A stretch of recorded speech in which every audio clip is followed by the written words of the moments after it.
I think AI is a big reset. Right? I feel that it's going to be the next 20 years is going to be about AI. We're just getting started. I tell people that this is Bitcoin and $1 right now, and so you should just be bold and find a problem that you really like, and just go all in. Today I'm joined by Mukhund and Madhav Jha, the founders of Emergent. Emergent recently announced a crazy 15 million ARR just 3 months after launch. Before diving into that story, let's get to learn about Emergent. Can you tell us more about what Emergent is doing? Great to be here. Emergent is an AI app builder. We allow anybody without any programming knowledge to come on our app and build a mobile app, web apps, websites with zero coding knowledge. You come in, you prompt, and you get a full production-ready, launchable apps. So just describe what they want to do. Yeah, they just come in, describe. You create the app. Yes. Awesome. And can you tell us a little bit more of your scale? So we know 15 million ARR in 3 months. Right. How many apps? So we launched 3 months back and have been growing pretty rapidly. Probably one of the fastest growing AI startups right now in the world. And we, in 3 months, we have like roughly 1.7 million users on the platform. More than 2.5 million apps have been built on the platform already, and that's insane. It's How many insane are to see actually live, like in prod, used every day? Yeah, I mean, I think we don't have a good track because a lot of people also deploy outside of our platform. We allow them to deploy on our platform, but roughly 20-30% people are able to deploy their apps on the platform today. That's awesome. Tell me more about how did you come up with that idea? Like you were 2 brothers, right? Yeah. So we are twin brothers. We actually got started. We came to US to do our PhDs, and then I dropped out of the PhD program. And you went back to India. Yeah, I joined Google, then went back to India, started a company called Dunzo, which was one of the pioneers in quick commerce in the country. And that was really Jack. How many employees did you have? We had big company, like 3,000 employees, but like 80,000 delivery people on the ground. So September 23 is when I left Dunzo, came back to US, spent some time with Maddie, and we were thinking what to do, and that's when sort of we thought of Emergent. And Maddie. So I finished my PhD in computer science and then moved to the West Coast and got the breeze of the West Coast for being startup. So joined Zenefits as an early employee and saw the rise and fall of Zenefits to some extent. Yeah, and then went and joined Amazon. Was part of their deep learning platform team, built their SageMaker platform. And last year, me and Mukhund connected, and so we've been wanting to do a startup for a long time. It just happened. How is it to build together, like as brothers? Like, is it a good thing? Or it's a lot of fun. How much tension? Because we are very tight. We are very tight as twins. We are very close, and yeah. I mean, we have spent hours just chatting about ideas. Like every time we get free, we'll call each other and say, "Hey, I have a new idea," and so it's more like a dream come true than totally. It's finally, and we've been meaning to do something together for a long time, and finally we got a chance. And I think the best part is that we in most meetings it's just either one of us need to be there, and because we sort of know each other really well, so there's very high trust. And so let's go more on the idea itself, because you did YC in summer 24, right? Yes. A little over a year ago, but you didn't start with this idea. Right. Tell us more about the journey here. Right. So when we came to YC, our first idea was that we wanted to build testing agents, which will actually go and test your web app, mobile app. We thought browsing agents were getting really good, and can people just in natural language prompt what they want to test, and our agents would go in and test that. And from the beginning, we had this very strong belief that the AI exponential is going to continue, and you'll have a lot more autonomy in agents coming on.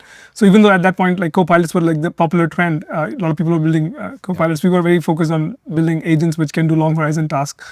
And when we started, there were 2-3 things that happened. One, we built out the entire tech, and we realized that the general coding agent is a much bigger problem to solve, and we were a lot more excited by. We felt that was a more ambitious idea. That felt like. I remember, it felt like that, kind of like when you were speaking back then. Yeah, I think we went back and forth on multiple things, and frankly, we were still trying to find our way, in YC when we were there to see what would work for us. And we felt that general coding engine is a much more ambitious idea, with sort of something that we will be excited about the next 20 years building. But then you focused on more the enterprise market for a while. Yeah, initially our focus was enterprise market. So we built one of the world's best coding agents at that point. This is this benchmark called SweBench, and I remember texting you that hey, we are on number 1 on that benchmark now. So we attempted that benchmark. It took us like about a month and a half to crack that and become number 1 in the world on that benchmark. And during that phase, like I think we did a lot of research work between me and Maddie to sort of really figure out what would work in agent, how do you build long horizon. I mean, even with an API access, there's a lot of things that goes behind making those API access work for you in an agentic manner. Like, so you want the agent to have very autonomous work. And so one of the early insights we had was that you want to give agent feedback and a very tight feedback loop. And so that was one of the genesis of Emergent, where we built all our infra in-house, right? So the entire infrastructure, be it like database, backend, everything like is built in-house.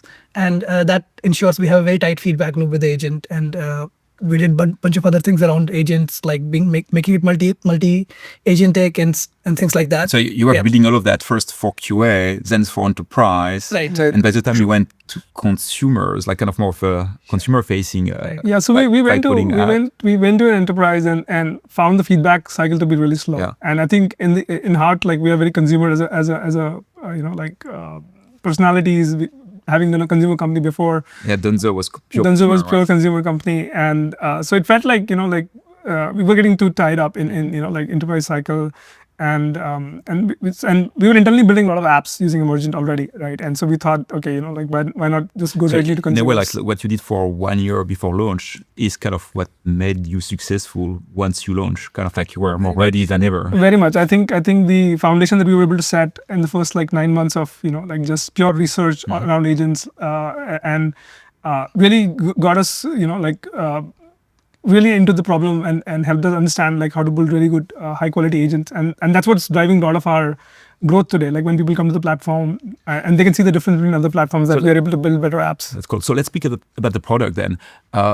So after someone writes the prompt, what does happen in the from the time they click enter? Right. What does the product do?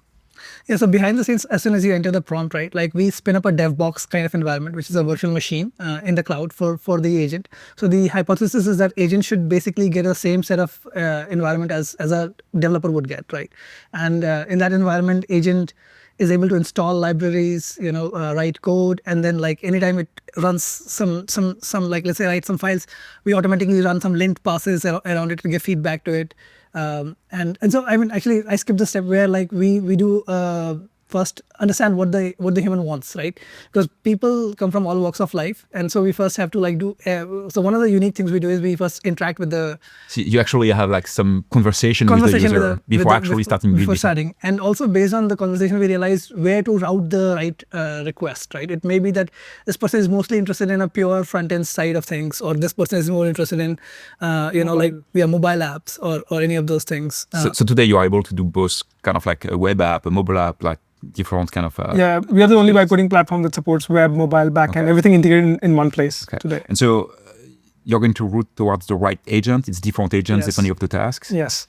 I mean, there is a lot of vibe coding tools out there. How do you differentiate from them? What do you do differently? Yeah, so I think the way we differentiate is that most platforms today help you get a good prototype, right? So they'll help you get front-end code really well, and our sort of goal has always been to take a user from an idea to a launched app that they can get usage on, get monetization done on that. And because we have tightly coupled the infrastructure and a state-of-the-art coding agent and the product, we have tightly built these things together, the overall experience of building, the overall quality of the app building is much higher on the platform because we have all the feedback loops tied up. We don't depend on third-party for your backend databases, and that allows us to build really high-quality apps on the platform.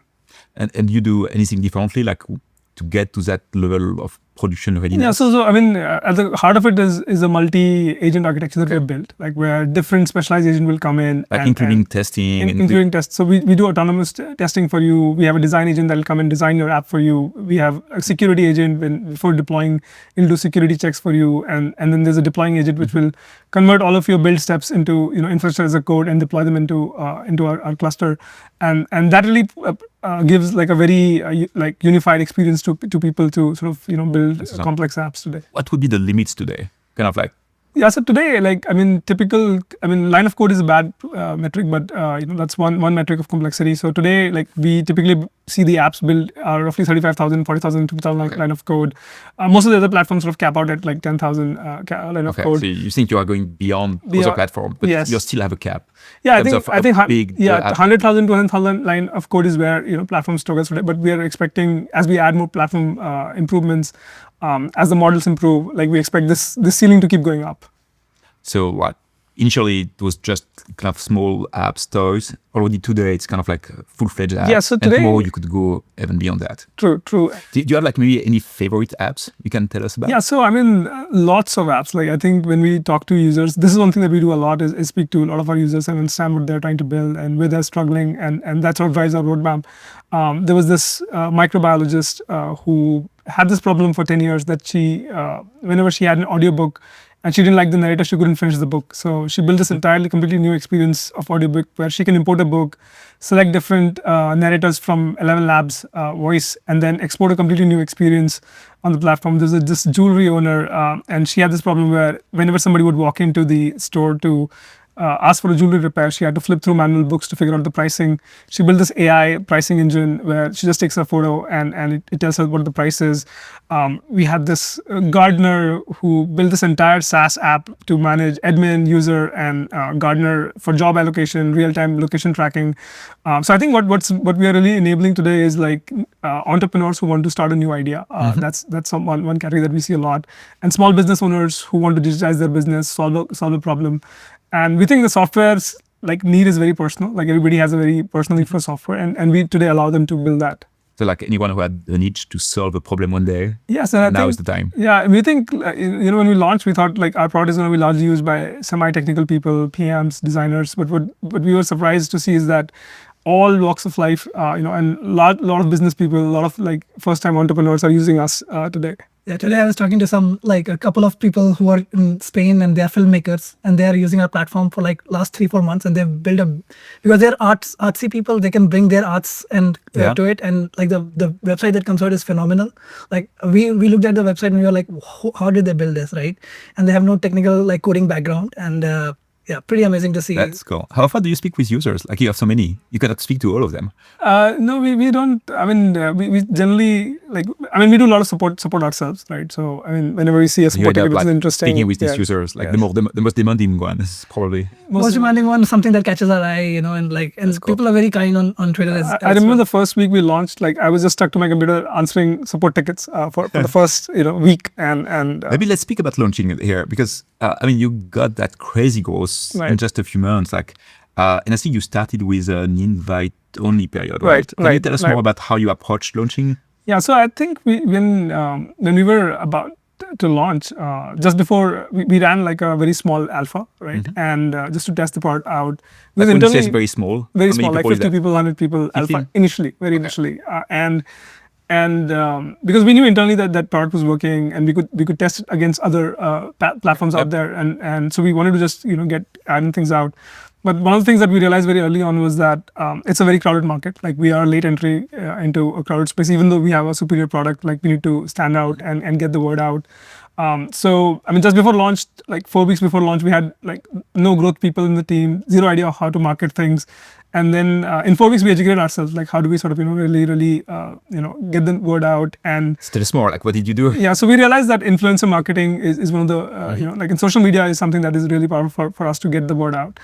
So first we ran a beta program and partnered with a bunch of influencers and gave them an invite code, which helped us track them back in terms of performance. And so people could not sign up by themselves just yet. Yes. But through the invite code of the influencer, yes, they could get access to the product. They could access the platform. So we partnered with them. We first figured out who are the best influencers. We figured out what does TikTok algorithm want, what does Twitter algorithm want, what does Instagram algorithm want, and figured out how do we create content that would resonate with their audience, resonate with the algorithms, and finally, when we launched, we were able to get word out through these influencers initially, and because we had this tracking built in, we were able to track which content is converting better, which influencers are converting better, and then once we opened up the public, independently of even the traffic that influencer the influencer had, you could see like how much of that would convert based on the code. Yes. That's and, awesome. and that sort of that allowed us to initially get. I mean, most of the time, like people spray and pray, like, and we were just methodical about tracking these data initially. What kind of choices did you do after that?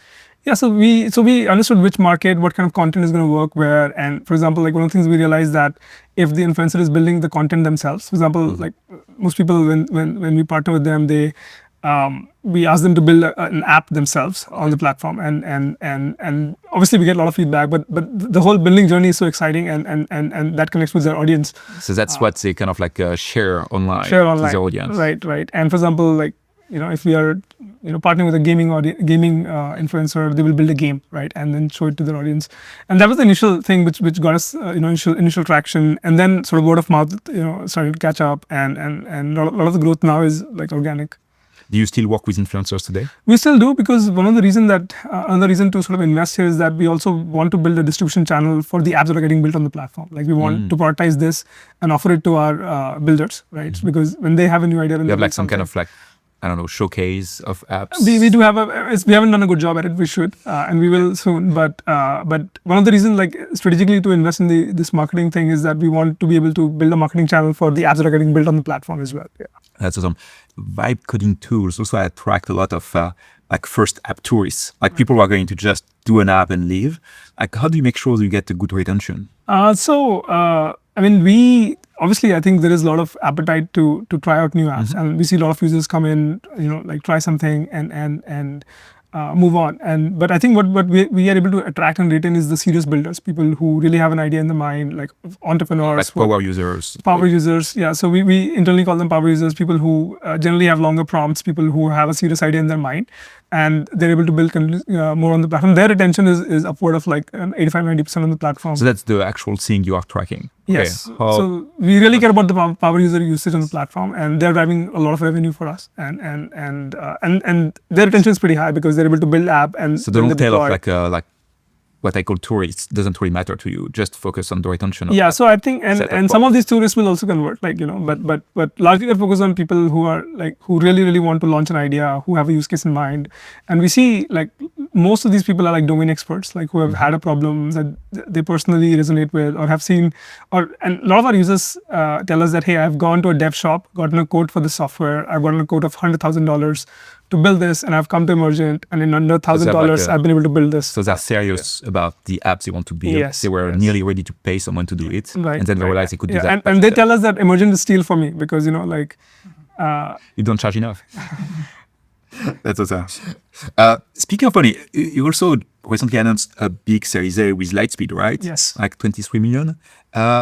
When did that happen? Like, did you have already a lot of traction when you closed that round? It actually got closed pretty quickly, like once we launched. Like shortly after launch? Short, 2 weeks within the launch. Like we were able to close that. And I think at 2.5-3 million ARR when we sort of raised that. Okay, so there was like some strong signal already that things were working really well. Yeah, I think people tried our product and saw that our approach to problem solving was very different. You mean the investors tried? The investors, yes. And that's good to have a product that people can self-serve.